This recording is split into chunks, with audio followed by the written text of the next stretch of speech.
إن الله وملائكته يصلون على النبي يا أيها الذين آمنوا صلوا عليه وسلموا تسليما الصلاة والسلام عليك يا رسول الله وعلى آلك وأصحابك يا حبيب الله الصلاة والسلام عليك يا خطيب الأنبياء والمرسلين وعلى آلك وأصحابك يا رحمة للعالمين۔ قابل صد احترام علماء کرام، برادران اسلام، حاضرین و سامعین، اللہ پاک نے ہمیں بے شمار نعمتیں عطا فرمائی ہیں۔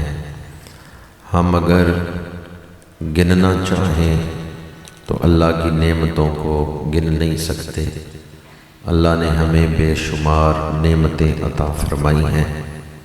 آج کی یہ محفل نور کی برسات، یہ بھی اللہ کی نعمتوں میں سے ایک نعمت ہے۔ حضور سب سے بڑی نعمت ہیں تو آپ کا ذکر بھی نعمت ہے۔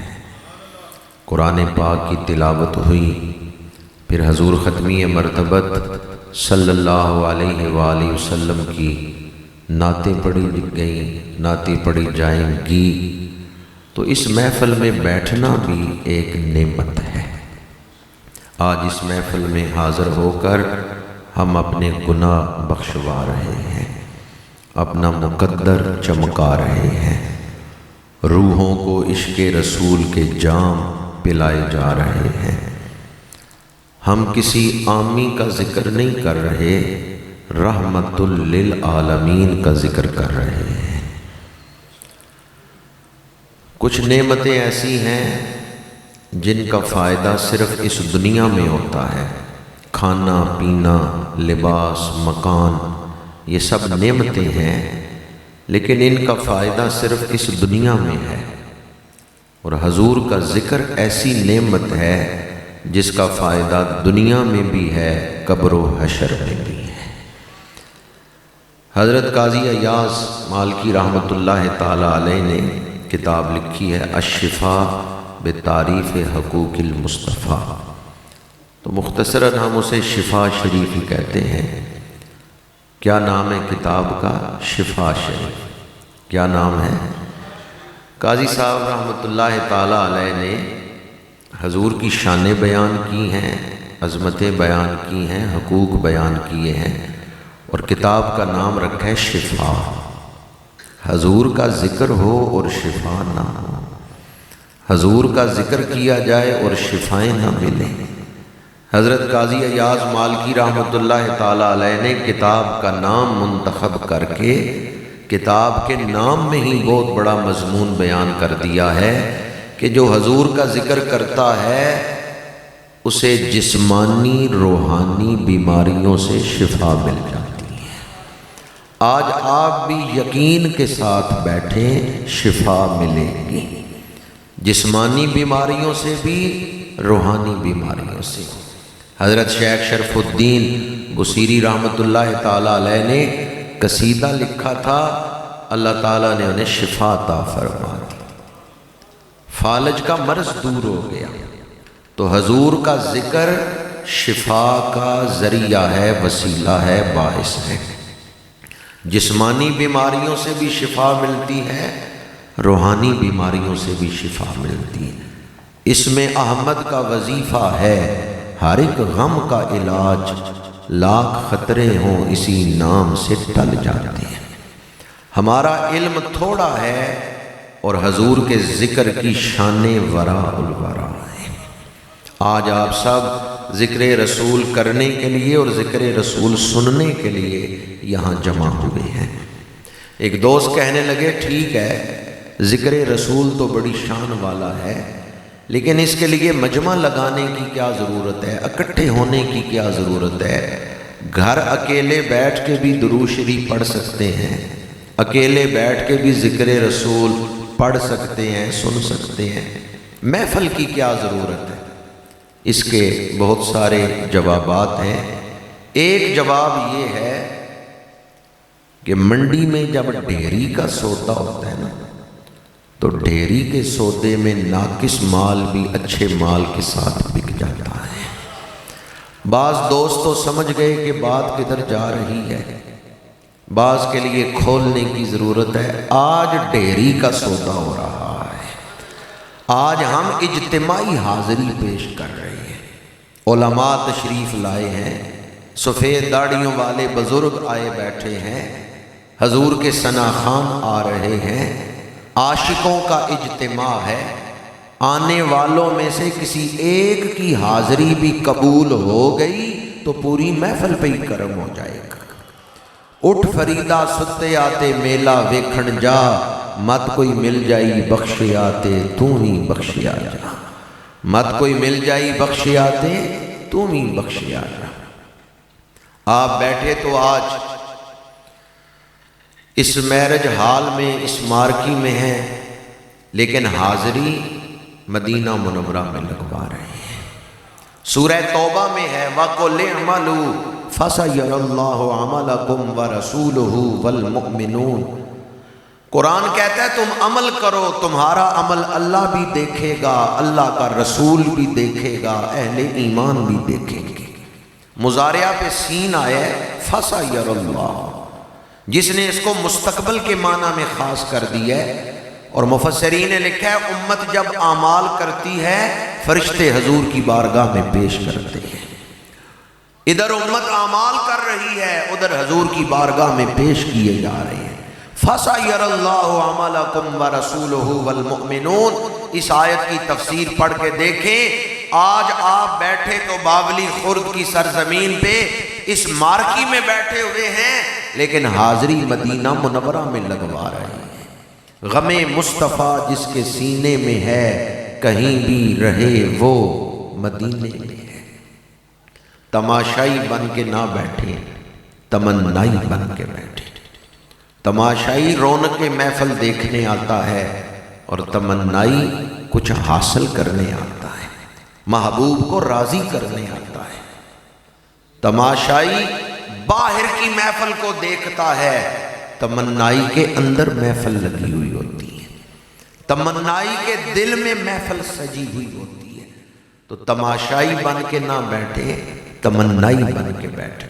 جتنی اعلیٰ نیتیں لے کے بیٹھیں گے، جتنی اچھی نیت لے کے بیٹھیں گے، اتنی زیادہ برکتیں حاصل ہوں گی۔ ہمارے عزیز القدر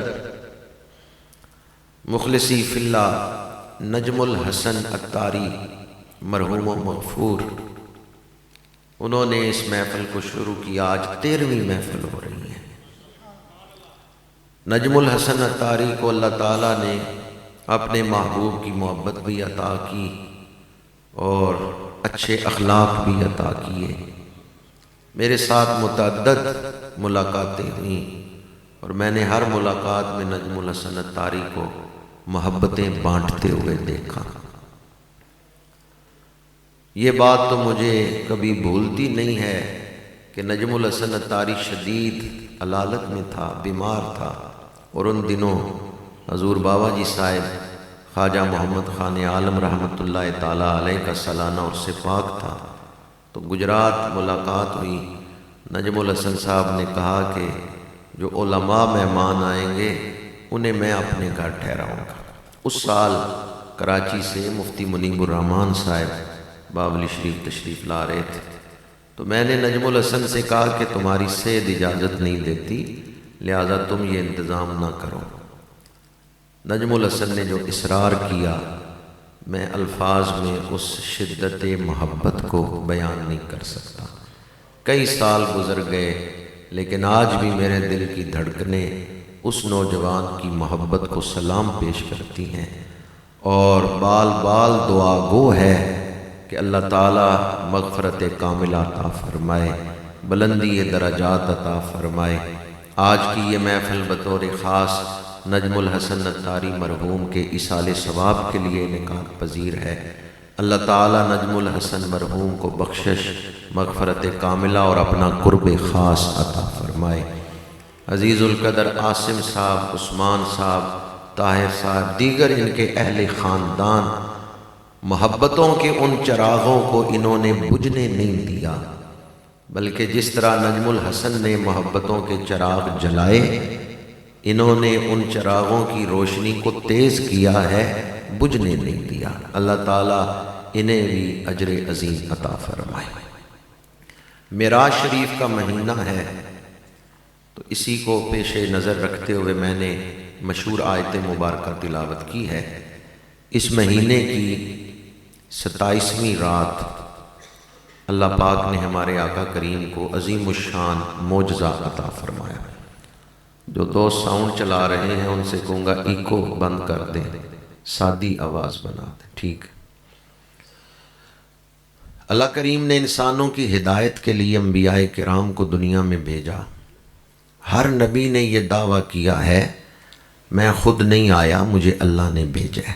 جو کائنات کا خالق ہے میں اس کا نمائندہ بن کے آیا ہوں۔ ہر نبی نے یہ دعویٰ کیا ہے کہ تمہاری نجات میرے ساتھ جڑی ہوئی ہے، مجھے مانو گے تو نجات پاؤ گے، مجھے چھوڑ دو گے تو تباہ ہو جاؤ گے۔ اب یہ دو بہت بڑے دعوے ہیں کہ میں خود نہیں آیا، میں خالق کائنات کا بھیجا ہوا ہوں، اور دوسرا دعویٰ کہ تمہاری نجات میرے ساتھ جڑی ہوئی ہے، میرا حکم مانو گے تو نجات پاؤ گے۔ یہ دو بہت بڑے دعوے ہیں، لیکن جن ہستیوں سے اللہ نے یہ دعوے کروائے ہیں اللہ نے انہیں نشانیاں بھی بڑی بڑی عطا فرمائی ہیں۔ خالق نے انہیں معجزات عطا فرمائے ہیں۔ معجزات دکھا کے نبی دعویٰ کرتے تھے، کیونکہ دعویٰ بڑا تھا اس لیے اللہ نے انہیں معجزات عطا فرمائے۔ مردے زندہ کرنا اللہ کی شان ہے، حضرت عیسیٰ کو یہ معجزہ عطا کیا۔ مردے زندہ کر کے حضرت عیسیٰ فرماتے ہیں مان جاؤ میں خود نہیں آیا، میں خالق کائنات کا بھیجا ہوا۔ تو اللہ نے ہر نبی کو معجزات دے کے بھیجا۔ ہمارے آقا کریم تشریف لائے تو آپ سراپا معجزہ بن کے تشریف لائے ہیں، اور اللہ نے آپ کو بے شمار معجزات عطا فرمائے۔ جو معجزات آپ کو عطا کیے گئے ان میں سب سے بڑا معجزہ قرآن پاک ہے۔ معجزات نبوی میں سب سے بڑا معجزہ کون سا ہے؟ قرآن پاک۔ قرآن پاک کے بعد دوسرے نمبر پہ جو سب سے بڑا معجزہ ہے وہ واقعہ معراج۔ حضور کے معجزات میں اس معجزے کا مقام کیا ہے کہ قرآن پاک کے بعد یہ سب سے بڑا معجزہ ہے۔ ویسے اللہ کریم نے حضور کو بے شمار معجزات عطا کیے۔ آپ انگشت مبارک اٹھاتے ہیں ماہ کا کلیجہ چر جاتا ہے، دعا کے لیے ہاتھ اٹھاتے ہیں ڈوبا ہوا سورج عصر کے وقت پہ واپس لوٹ آتا ہے۔ درخت کو حکم دیتے ہیں وہ جڑیں نکال کے زمین پہ دوڑنے لگتا ہے۔ پتھر کو حکم دیتے ہیں پانی پہ تیرنے لگتا ہے۔ مشکیزے میں ہاتھ رکھتے ہیں پانچوں انگلیوں سے پانی کی نہریں جاری ہو جاتی ہیں۔ دشمن کی بند مٹھی میں کنکریوں سے کلمہ پڑھا لیتے ہیں آقا ہمارے، آقا ہمارے۔ اللہ نے حضور کو بڑی شانیں عطا فرمائیں، لیکن ان معجزات میں جو سب سے بڑا معجزہ ہے وہ قرآن پاک ہے، اور قرآن پاک کے بعد دوسرے نمبر پر سب سے بڑا معجزہ واقعہ معراج ہے۔ اسے سب سے بڑا معجزہ کیوں کہا گیا؟ عقیدہ کیا ہے معراج کے بارے میں؟ رات کے تھوڑے سے حصے میں بیداری کے عالم میں جسم مبارک کے ساتھ مسجد حرام سے مسجد اقصی تک حضور کو اللہ نے سیر کروائی، پھر مسجد اقصی سے سدرۃ المنتہا تک، پھر سدرۃ المنتہا سے آگے لا مکان کی وسعتوں میں کعبہ قوسین او ادنا کی خلوتوں میں حضور نے اپنے رب کا دیدار کیا ہے۔ چار باتیں یاد رکھیں تو عقیدہ معراج سمجھ آئے گا۔ پہلی بات یہ کہ خواب کا واقعہ نہیں، بیداری کا واقعہ۔ دوسری بات یہ کہ صرف روح مبارک نہیں ان مقامات سے گزری، جسم مبارک کے ساتھ حضور تشریف لے۔ اور تیسری بات یہ کہ صرف سدرۃ المنتہا تک نہیں گئے، سدرۃ المنتہا سے آگے، عرش عظیم سے آگے لا مکان کی وسعتوں میں تشریف لے گئے۔ اور چوتھی بات یہ کہ حضور نے اپنے رب کا دیدار کیا ہے۔ کچھ لوگ 3 کو مانتے ہیں، کچھ 2 کو مانتے ہیں، ہم ان 4 کو مانتے ہیں۔ بیداری میں معراج ہوئی، جسم مبارک کے ساتھ ہوئی، سدرۃ المنتہا سے آگے تشریف لے گئے، اپنے رب کا دیدار کیا۔ اور کچھ ایسے لوگ بھی ہیں سرے سے مانتے ہی نہیں۔ یہ 75 کے نوٹ پہ سر سید کی تصویر ہے، اس نے تفسیر لکھی ہے، وہ نہیں معراج کو مانتا۔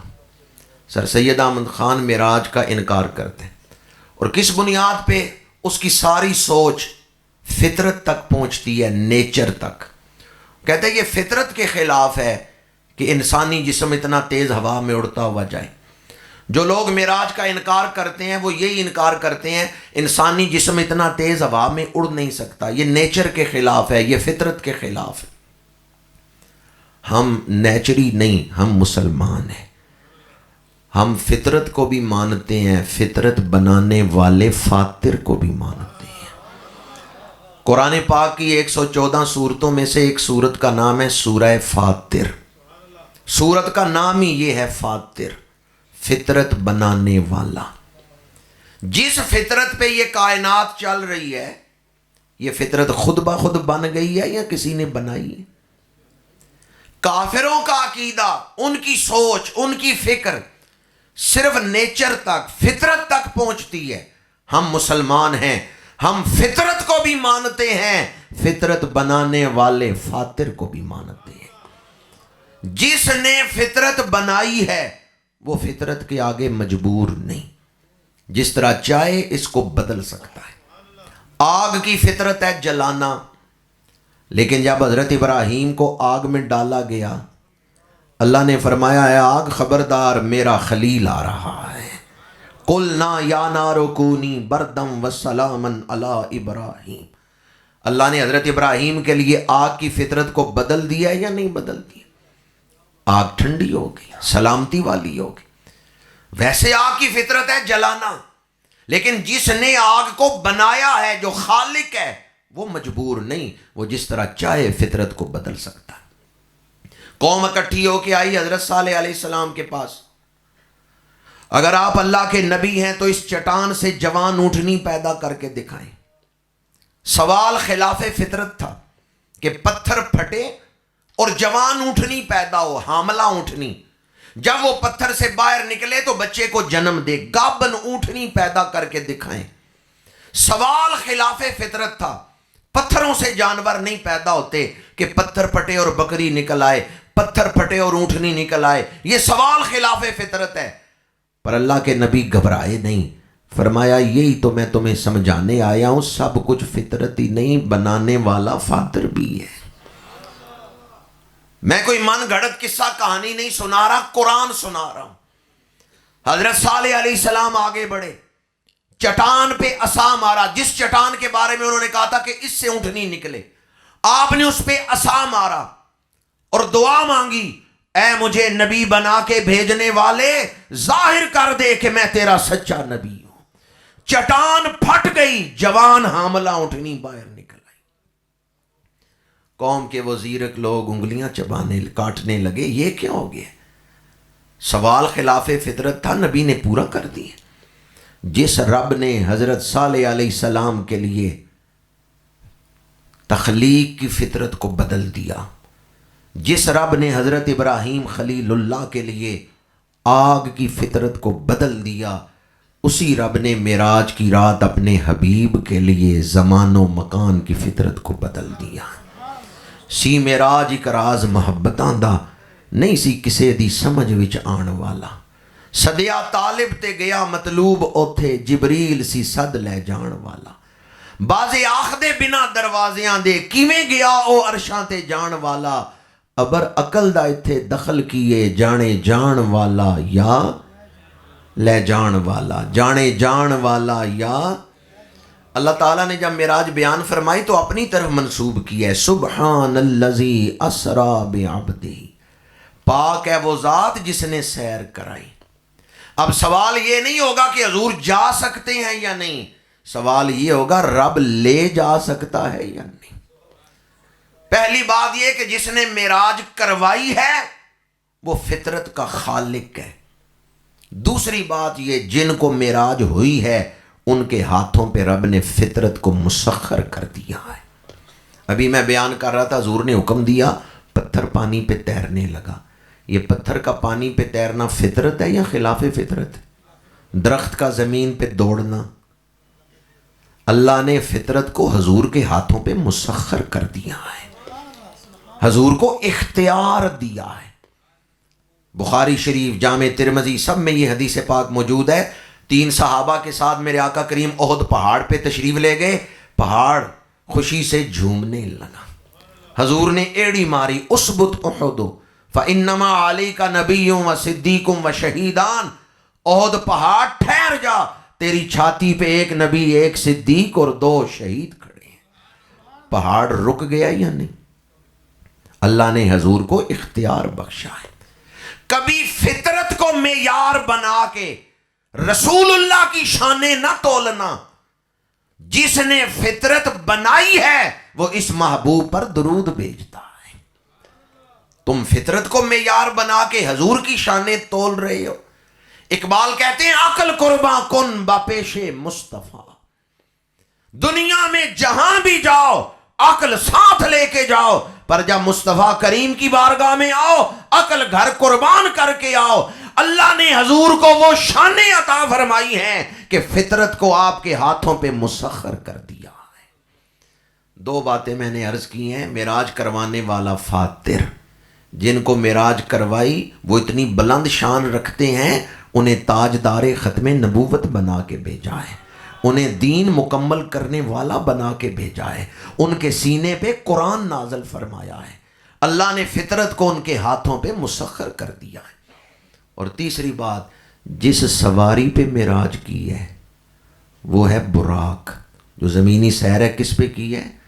براق. براق برق سے، برق بجلی، بجلی کی رفتار سے بھی تیز چلنے والا. تو جو سواری ہے اس پہ بھی تو غور کرو نا، کس سواری پہ بیٹھ کے حضور سیر فرما رہے ہیں. وہ سواری بھی بے مثال ہے. یہ 3 باتیں سامنے ہوں تو معراج کو سمجھنا آسان ہے. فاتر معراج کروا رہا ہے، جنہیں فطرت پر اختیار دیا گیا وہ معراج پا رہے ہیں. اور جو سواری ہے وہ بجلی کی رفتار سے تیز چلنے والی. بجلی 1 سیکنڈ میں 1,86,000 کلومیٹر فی سیکنڈ کی رفتار سے چلتی. براق اس سے بھی تیز چل رہا ہے. اور آئنسٹائن نے کہا تھا اگر کوئی بجلی کی رفتار سے تیز چلے نا تو وہ ٹائم اینڈ پلیس سے بلند ہو جائے گا. یہ سائنسدان بھی مانتے ہیں کہ اگر کوئی ایسی سواری پہ بیٹھے جو بجلی کی رفتار سے بھی تیز چل رہی ہو تو ٹائم اینڈ پلیس سے وہ بلند ہو جائے گا. بہرحال ہم سائنس کے محتاج ہی نہیں ہے کہ سائنس مانے تو ہم مانیں گے. ہم مومن ہیں، حضور نے جو فرما دیا وہ ہمارا ایمان ہے. 15ویں پارے کی پہلی آیت میں اللہ کریم نے جب معراج بیان کی تو فرمایا لِنُرِيَهُ مِنْ آیاتنا. معراج اس لیے کروائی ہے تاکہ ہم دکھائیں اپنی نشانیاں. حضرت موسیٰ علیہ السلام کا مقام ہے رب ارنی انظر الیک. یہ جو لفظ ہے لِنُرِيَهُ، اس میں حضور کی محبوبیت بیان ہوئی ہے. حضرت موسیٰ علیہ السلام عرض کرتے ہیں رب ارنی انظر الیک. خود چل کے گئے، 40 راتیں کوہ طور پہ جاگتے رہے. پھر اللہ سے کلام ہوا، عرض کیا پروردگار اپنا حسن دکھا، میں تیرا دیدار پانا چاہتا ہوں. آرینی، مجھے دکھا، میں دیکھنا چاہتا ہوں. آرینی. حضرت موسیٰ کا مقام ہے آرینی، ہمارے آقا کا مقام ہے لِنُرِيَهُ. اب علماء سے پوچھیں ان دونوں میں فرق کیا ہے؟ حضرت موسیٰ عرض کرتے ہیں میں دیکھنا چاہتا ہوں، مجھے دکھا. اور حضور چادر لے کے آرام فرما ہے. رب فرماتا ہے محبوب آ، تجھے میں خود دکھانا چاہتا ہوں. کوئی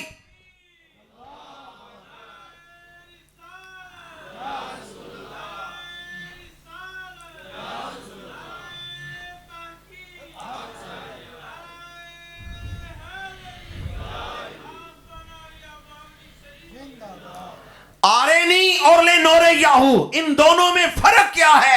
کوئی دیکھنا چاہتا ہے اور جواب ملتا ہے لن ترانی، آپ دیکھ نہیں سکتے۔ کوئی چادر تان کے آرام فرما ہے، رب اٹھا کے جبریل بھیج کے محبوب کو بلا کے اپنا دیدار کروا کے فرماتا ہے لے نورے یاہو، محبوب آ تجھے ہم خود دکھانا چاہتے ہیں۔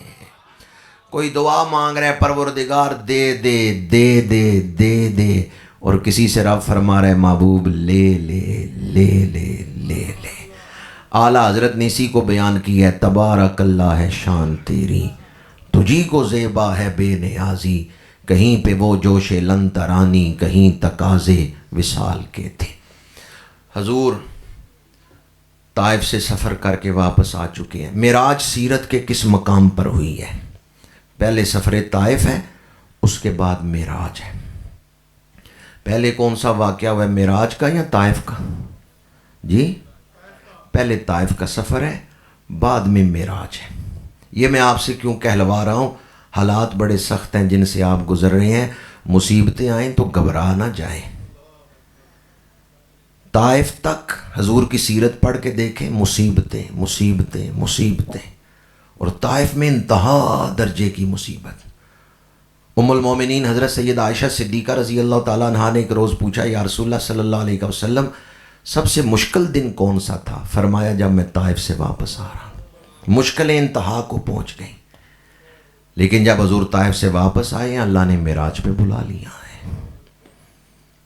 اس میں پیغام کیا ہے؟ طائف پہلے معراج بعد میں۔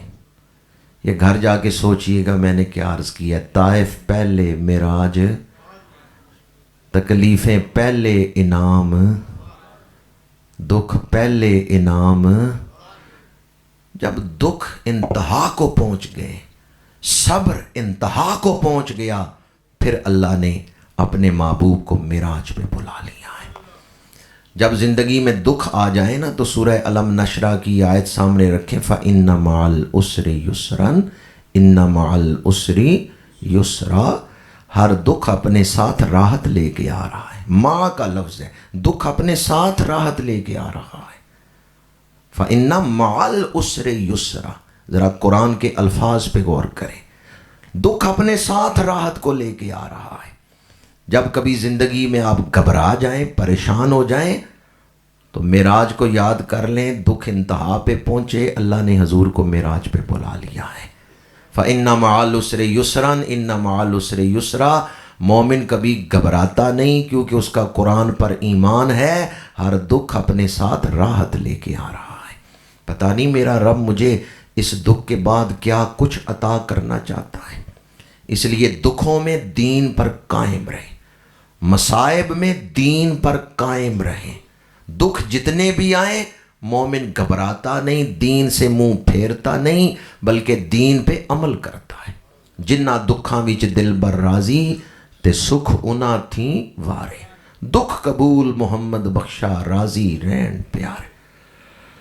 طائف سے واپسی پہ حضور حضرت ام ہانی کے گھر آرام فرما ہے۔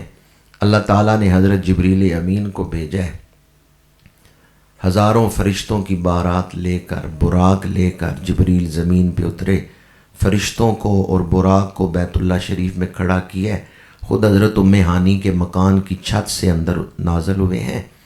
یہ حضرت ام ہانی کا مکان کہاں تھا؟ کعبہ شریف کے 4 کونے ہیں، حجر اسود سے پیچھے جو کونا ہے نا اسے کہتے ہیں رکن شامی۔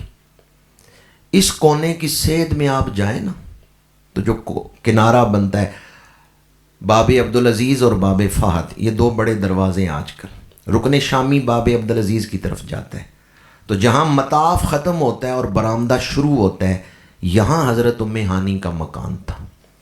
ترکیوں نے جو برآمدہ بنوایا تھا اس میں تو انہوں نے اس ستون پہ براق کا لفظ بھی لکھا ہوا تھا۔ یہاں حضرت ام ہانی کا مکان تھا جس میں حضور آرام فرماتے۔ جبریل امین چھت سے اندر داخل ہوئے، کیا دیکھا؟ اللہ کا محبوب چادر لے کے آرام فرمائے۔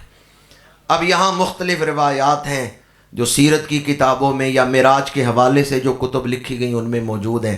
جبریل امین نے عرض کیا پروردگار تیرے محبوب کو اٹھاؤں تو کس طرح، تیرا پیغام سناؤں تو کس طرح، کیا آواز دے کے اٹھا لوں؟ جواب آیا یہاں آواز اونچی نہ کرنا، جسم ہلا کے اٹھا لوں۔ فرمایا میں تو عرب کے لوگوں کو حکم دوں گا دروازے پہ دستک نہ دیں، صبر کریں، یہ ان کے لیے بہتر ہے۔ اور تو جسم ہلانے کی بات کرتے ہیں، پروردگار نہ آواز دے سکتا ہوں نہ جسم ہلا سکتا ہوں، پھر تو ہی بتا تیرے محبوب کو اٹھاؤں تو کس طرح، تیرا پیغام سناؤں تو کس طرح۔ یہاں 3 روایتیں ہیں۔ پہلی روایت یہ ہے کہ حضرت جبریل امین نے نہیں اٹھایا، اللہ کریم نے خود اپنی قدرت سے حضور کو اٹھا کے بٹھا دیا ہے، حضور خود بخود اٹھ بیٹھے ہیں۔ دوسری روایت یہ ہے کہ حضرت جبریل امین نے اپنے پر حضور کے قدمین سے مس کی ہیں۔ اور تیسری روایت جو تواتر سے بیان میں آئی ہے، اللہ کریم نے فرمایا قبل قدمیہ، اے فرشتوں کے سردار سوچتا کیا ہے، اپنے ہونٹوں سے میرے محبوب کے قدموں کی تلیاں چومنا شروع کر دیں۔ فرشتوں کا سردار جھک رہا ہے، نوریوں کا تاجدار جھک رہا ہے، اور میرے آقا کریم کے قدموں کی تلیاں چوم رہا ہے۔ جبریل کی بڑی رفتار ہے۔ حضرت جناب اسماعیل کی گردن پہ چھری رکھ دی گئی، حضرت ابراہیم چھری پھیرنے لگے، جبریل سدرا پہ تھے۔ اللہ نے فرمایا جبریل جا چھری کے نیچے جنتی دمبا رکھ دے، اسماعیل کو اٹھا لے۔ ایک لمحے میں جبریل وادی منع میں پہنچ گئے اور چھری کے نیچے سے حضرت اسماعیل کو ہٹا دیا۔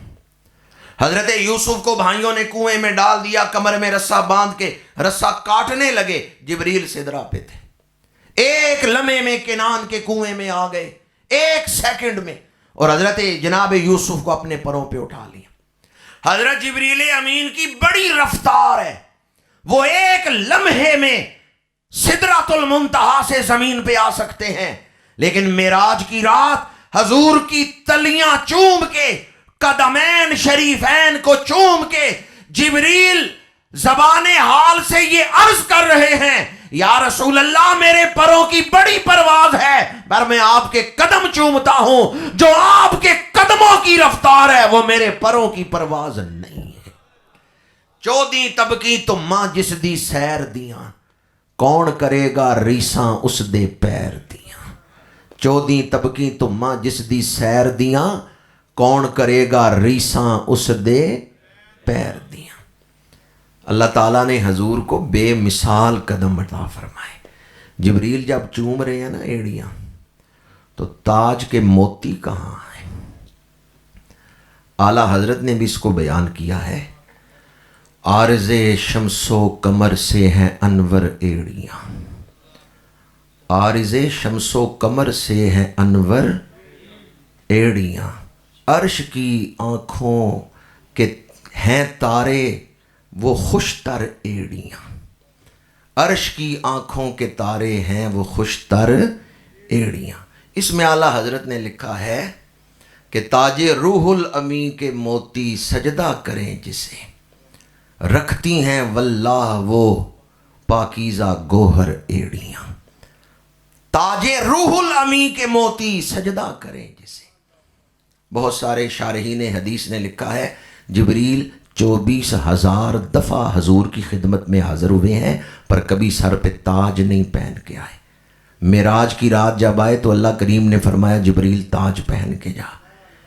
پروردگار مجھے آج تاج کیوں پہنایا جا رہا ہے؟ تو فرشتوں کا سردار ہے، سید الملائکہ ہے، تاج پہن کے جا۔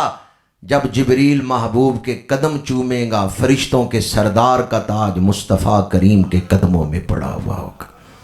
سب سے اولا و اعلیٰ، سب سے بالا و والا۔ اچھا، جب جبریل کہ تاج کی ایڑیاں حضور کے تاج کی جو ہیں وہ موتی حضور کے قدمین میں ہیں، جبریل تلیاں چوم رہے ہیں، کوئی مزہ آیا ہوگا یا نہیں؟ ذرا تصور تو کریں۔ نہ جنت نہ جنت کی کلیوں میں دیکھا مزہ جو محمد کی، کھائی قرآن خاک گزر کی قسم، اس کفے پاک کی حرمت پہ لاکھوں سلام ہے۔ یہ وہ قدم مبارک ہے۔ میرے آقا کریم اٹھ کے بیٹھے، جبریل کیسے آنا ہوا؟ یا رسول اللہ، اللہ تعالیٰ آپ کی طرف سلام بھیجتے ہیں، معراج پہ آنے کی دعوت دی ہے، میں آپ کو لینے آیا ہوں۔ حضور تیار ہوئے۔ اعلیٰ حضرت نے اس کو بھی بیان کیا ہے، خدا ہی دے صبر جانے پرغم، دکھاؤں کیوں کر تجھے وہ عالم جب ان کو جھرمٹ میں لے کے قدسی جنا کا دولہا بنا رہے ہیں۔ حضور بیت اللہ شریف تشریف لائے، کعبہ شریف کا طواف کیا، حتیم میں لیٹ گئے۔ مسلم شریف میں حدیث پاک ہے شق صدر ہوا۔ یہ بھی معراج کی رات کا واقعہ ہے۔ سینہ چاک کیا گیا، قلب اقدس نکالا گیا، سونے کی تھالی میں رکھا گیا۔ میرے آقا کریم فرماتے ہیں میرا سینہ چیرا گیا، میں دیکھ رہا تھا۔ سونے کی تھالی میں دل مبارک رکھا گیا، میں دیکھ رہا تھا۔ قلب اقدس کو چیرا گیا، میں دیکھ رہا تھا۔ بعض دوست سن کے کہہ رہے ہیں سبحان اللہ، کیونکہ یہ مقام ایسا ہے کہ عقل تعجب میں پڑ جاتی ہے۔ اللہ نے کتنی شان حضور کو عطا فرمائی ہے۔ آج کسی کا سینہ چیر کے دل باہر رکھے، وہ کہہ سکتا ہے میں دیکھ رہا تھا۔ ہماری زندگی دل کی دھڑکن کی محتاج ہے، اور حضور کا قلب اقدس سامنے تھالی میں پڑا ہوا ہے۔ تاجدار گولڑا کہتے ہیں چپ کر مہر علی ایتھے جا نہیں بولنی۔ حدیث میں حضور کے قلب اقدس کو غسل دیا گیا۔ تو بعض لوگ یہاں بھی غلط فہمی میں مبتلا ہو گئے کہ معاذ اللہ کوئی ایسی نامناسب چیز تھی جسے دھویا گیا۔ تو یاد رکھیں حضور کا دل تو سب سے پاک دل ہے۔ پھر غسل کیوں دیا گیا؟ غسل ہمیشہ گندگی دور کرنے کے لیے نہیں ہوتا، کبھی کبھی کسی شے سے برکت حاصل کرنے کے لیے بھی اسے غسل دیا جاتا ہے۔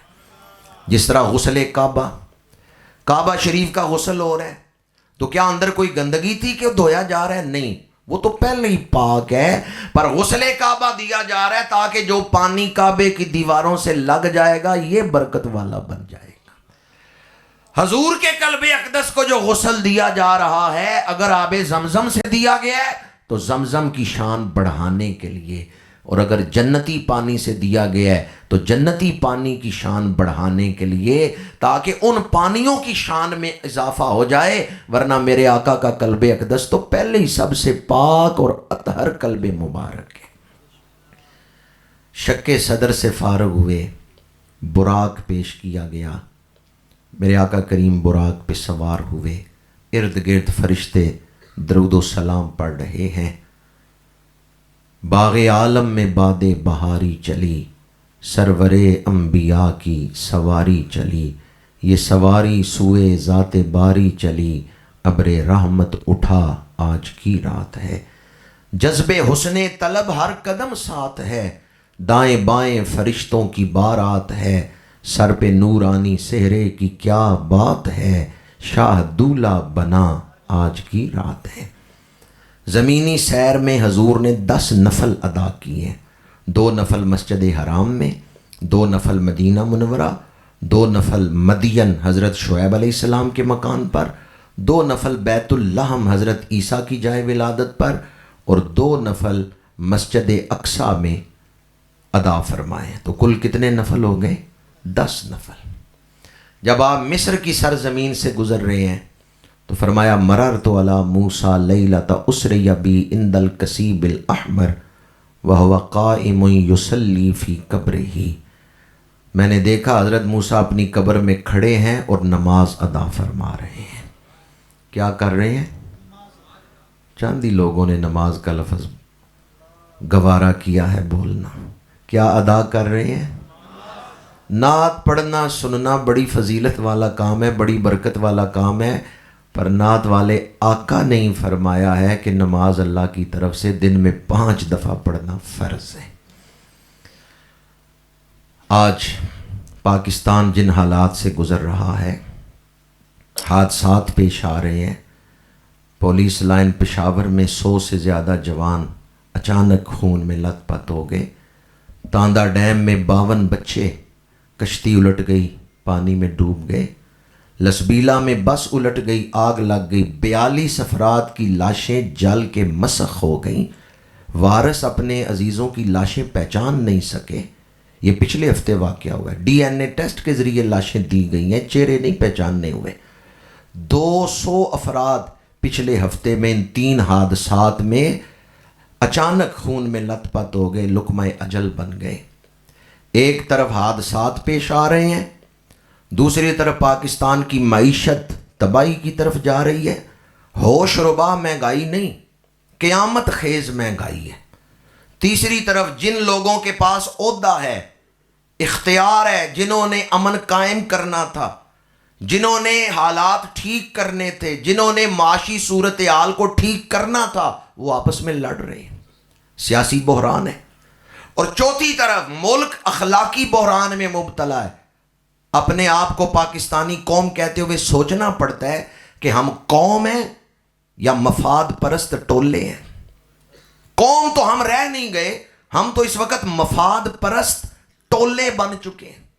یہ چار بڑے المیے ہیں، حادثات پیش آ رہے ہیں، معیشت تباہی کی طرف جا رہی ہے۔ جنہوں نے ٹھیک کرنے عہدے ہیں، جن کے پاس، میرے اور آپ کے پاس تو اختیار نہیں، ہم تو عام ہیں، اس لیے ہمیں عوام کہتے ہیں، ہم عوام ہیں۔ وہ جن کے پاس عہدے ہیں وہ کچھ کر ہی نہیں رہے، آپس میں جھگڑ رہے ہیں۔ اور چوتھی طرف ہم اخلاقی بحران میں مبتلا ہیں۔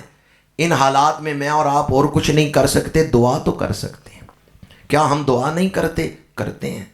مسجدوں میں دعائیں ہو رہی ہیں، مدارس میں دعائیں ہو رہی ہیں، پھر دعائیں قبول کیوں نہیں ہوتی؟ آئے میں اللہ کے نبی کا فرمان آپ کو سناتا ہوں۔ میری حیثیت ایک ڈاکیے کی ہے جو چٹھی پڑھنے لگا ہے۔ خط محبوب کا ہو تو بندہ ڈاکیے کو نہیں دیکھتا، وہ یہ دیکھتا ہے خط میرے محبوب کا سنا رہا ہے۔ یہ حدیث پاک جامع ترمذی میں ہے۔ میرے آقا کریم نے فرمایا والذی نفسی بیدہ لتأمرن بالمعروف وتنہن عن المنکر، فرمایا اس ذات کی قسم جس کے قبضہ قدرت میں میری جان ہے، تم ضرور بھی ضرور نیکی کا حکم دو گے، برائی سے روکو گے۔ جب تم نیکی کی دعوت دو گے، برائی سے روکو گے، اللہ کی مدد شامل حال ہوگی، تمہاری دعائیں قبول ہوں گی۔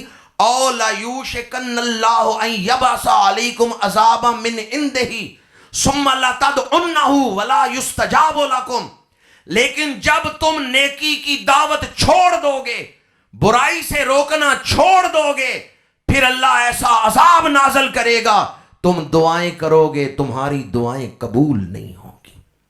آج ہمیں اس حدیث پاک سے جو سبق حاصل کرنا ہے، دعا کیوں نہیں قبول ہو رہی؟ اس لیے کہ ہمارے سامنے گناہ ہوتے ہیں، ہم نیکی کی دعوت نہیں دیتے۔ پنجگانہ نماز فرض عین ہے، اکثریت نماز سے غافل ہے، نماز کی بے قدری ہو رہی ہے۔ مسجدیں کتنی ہیں اور نمازی کتنے ہیں، لیکن کیا آپ لوگ ضرورت محسوس کرتے ہیں کہ جو لوگ نماز نہیں پڑھ رہے ہم انہیں نمازی بنائیں؟ ہم مطمئن ہیں ٹھیک ہے، جو آ جائے پڑھ لے، جو نہیں آئے تب بھی ٹھیک۔ ہم نے نیکی کی دعوت کو چھوڑ دیا، اور اللہ کے رسول نے فرمایا جب لوگ امر بالمعروف چھوڑ دیں گے پھر ان کی دعائیں قبول نہیں ہوں گی۔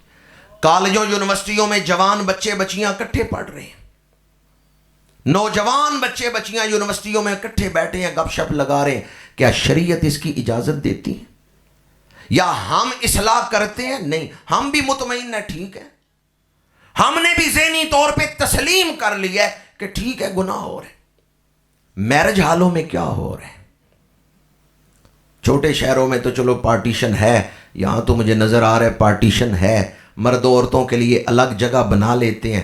میں ایسے بڑے شہروں میں بھی گیا ہوں جہاں ان سے کہا بھی پارٹیشن لگاؤ، مرد عورت کٹھے بیٹھے ہوئے ہیں، ان کا ہمارے پاس پارٹیشن ہے ہی نہیں، اکٹھے ہی بیٹھنے مرد عورتوں نے۔ آج شادیوں پہ جو کچھ ہو رہا ہے، آج کالجوں یونیورسٹیوں میں جو کچھ ہو رہا ہے، آج اذان کے بعد نماز کی جو بے قدری ہو رہی ہے، سوشل میڈیا پہ جو کچھ ہو رہا ہے، ہم اس پر مطمئن نہیں۔ ہم اپنی ذمہ داری نہیں محسوس کرتے کہ اصلاح کرنا بھی ہماری ذمہ داری۔ چلیں معاشرے کو چھوڑ دیں، کم از کم اپنے گھر کی تو اصلاح کریں۔ باہر کو چھوڑ دیں، کم از کم اپنے گھر کی تو اصلاح کریں۔ ایک تبلیغ وہ ہے جو علماء پہ ہے، اسے فرض کفایہ کہتے ہیں۔ ایک تبلیغ وہ ہے جو ہر گھر کے سربراہ پہ ہے۔ کلکم راعٍ وکلکم مسئول عن رعیتہ، جو فرض کفایہ تبلیغ ہے وہ تو علماء کر رہے ہیں، لیکن جو ہر ایک پہ لازم ہے کہ گھر کی اصلاح کرے، اس سے ہم غافل۔ علماء ہر گھر کے اندر کے حالات تو نہیں جانتے کہ وہ گھر کے اندر جا کے اصلاح کریں گے، اس لیے حضور نے ہر گھر کے سربراہ کی ڈیوٹی لگائی۔ کلکم راعٍ وکلکم مسئول عن رعیتہ. اور قرآن پاک میں ایک مقام پر اللہ کریم نے تمام اہل ایمان کی ڈیوٹی لگائی. یا ایھا الذین آمنوا قوا انفسکم واہلیکم نارا. اے ایمان والو خود بھی آگ سے بچو اور اپنے گھر والوں کو بھی بچاؤ. آج دین کو بھی رسم بنا دیا گیا ہے، اور جو اس کی اصل غرض و غایت ہے، روح ہے، اس سے ہم معروم ہو گئے. بندہ غور کرے تو ایک بات بھی زندگی بدل دیتی ہے، غور نہ کرے تو لمبی لمبی تقریروں سے بھی کچھ حاصل نہیں ہوتا. عارف کھڑی نے لکھا ہے مورکھ نو کی پند محمد، پتھر نو کی پالا. نصیحت انسان کے لیے ہوتی ہے. انسان وہ ہے جس میں انسانیت ہوتی ہے.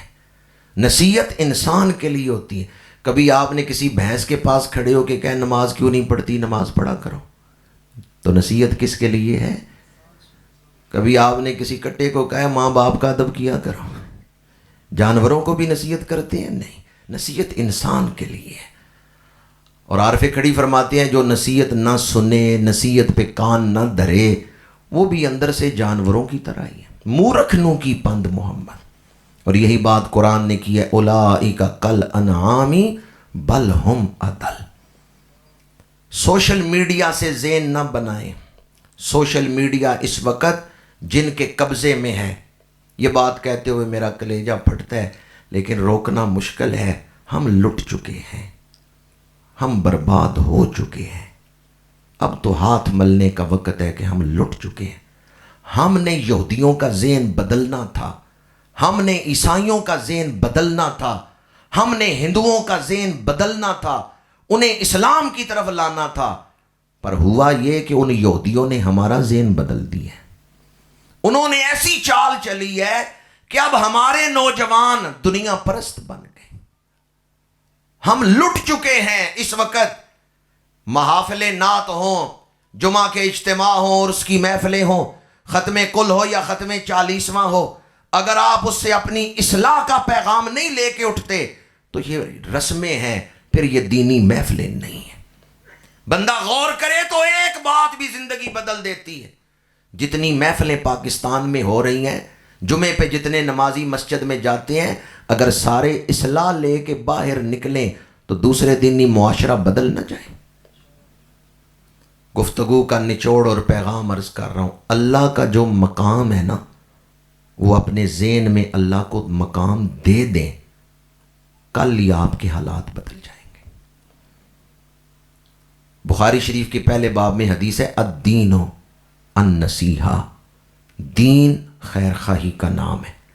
اس حدیث کی شرح میں شارحین بخاری نے یہ نقطہ کثرت سے بیان کیا ہے کہ النصیحہ کا مطلب کیا ہے. اللہ کا حق اللہ کو دو، رسول کا مقام رسول کو دو، قرآن کا مقام قرآن کو دو، مسجد کا مقام مسجد کو دو، والدین کا مقام والدین کو دو. جو جس کا مقام ہے وہ مقام اسے دو، پھر تم دیندار بنو گے. ورنہ گلہ نال تے ہر کوئی لائی پھر دے، لا کے توڑ نبھانیاں اوکھیاں نے. میں اپنی گفتگو کو اس پیغام پر ہی سمیٹتا ہوں. لوئے لوئے پر لے کڑیے. ماشاءاللہ. نعرہ تکبیر، نعرہ تکبیر، نعرہ رسالت، نعرہ تحقیق، نعرہ تحقیق، نعرہ حیدری، تاجدار ختم نبوت، تاجدار ختم نبوت. الحمدللہ ہمارے مہمان گرامی ایک طویل سفر کر کے ہمارے پاس تشریف لائے، اور بلا مبالغہ اس دور میں دنیا نعت کے امام اور پیشوا ہمارے پاس تشریف لائے.